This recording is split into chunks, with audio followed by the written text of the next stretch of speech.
అరుగు అరుగు బాబు గారు వచ్చారు. నమస్కారం బాబు గారు. Congratulations sir. మొత్తానికి ఏదో విధంగా ఎలాగోలాగా పడుతూ లేస్తూ ఓ సంవత్సరం పూర్తి చేశారు. ఏంటి సార్ విశేషాలు? మీ లైఫ్ లో 10 చెట్ల కంటే ఎక్కువ పెట్టి మేము పెంచుతున్నామని చేలిపైకెత్తండి. ఓహో, పర్యావరణం మీద పడ్డారా? చేతులెత్తండి చేతులెత్తండి. ఓకే, అందరూ ఆక్సిజన్ తీసుకుంటున్నారా? అదేంటి సార్ అందరూ పింఛన్ తీసుకుంటున్నారా అని అడిగినట్లు అలా అడుగుతున్నారు. తీసుకుంటున్నారా లేదా? తీసుకుంటున్నా చెప్పండి బాబు, లేకపోతే సార్ ఊరుకోరు అసలు. గాలి పీలుస్తున్నారా లేదా? గాలి కూడా పీలుస్తున్నారు సార్, లేకపోతే ఎలా బతుకుతారండి బాబు? మిగిలిన వాళ్ళకి గాలి పీల్చే అర్హత ఉందా? అయ్య బాబు ఏం మాట్లాడుతున్నారు సార్?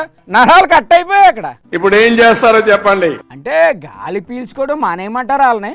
చెట్లు పెడతారా లేదా? అది ఈ మాట అన్నారు, బాగుంది. ఏండి విన్నారా? అందరూ చెట్లు నాటాలి మరి. ఏడు సార్ అయ్యి మంత్రించిన తాయెత్తుల్లాగా ఉన్నాయి. రేపటి నుంచి మా చెల్లెమ్మలకు విజ్ఞప్తి చేస్తున్నాం.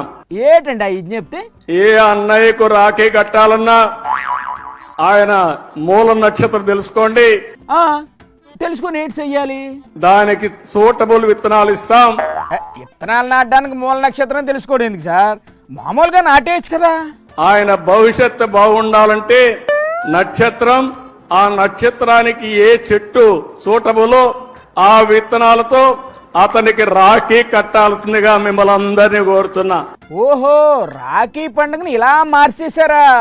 ఎలా వస్తాయి సార్ మీకు ఇలాంటి ఐడియాలు? ఈ రాఖీ పండుగ నుంచే ప్రారంభించాలి. చెప్పారుగా, చూద్దాం సెల్లెమ్మలు ఏడు చేస్తారు.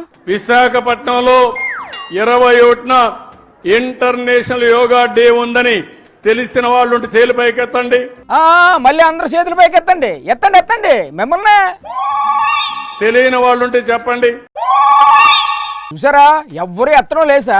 మళ్ళీ మీరు ఏమన్నా అంటారేమో అని మొహమాట పడుతున్నారు. ఓకే, ఎంతమంది యోగా ప్రాక్టీస్ చేస్తున్నారో చెప్పండి. అవసరం లేదనుకున్న వాళ్ళు చేతులు పైకెత్తండి. యోగా నాకు అవసరం లేదనే వాళ్ళు.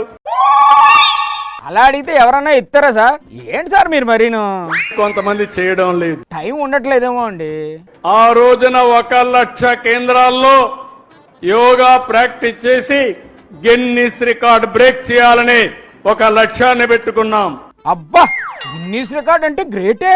ప్రపంచంలో ఏ అవకాశాలు ఉన్నాయో, ఎలాంటి మార్పులు వస్తాయో ముందే చెప్పే బాధ్యత నాది. ఏంటి ప్రపంచంలో జరగబోయే అన్ని మీరు ముందే చెప్పేస్తారా? మీకు ఎలా తెలుస్తాయి సార్ అవన్నీ?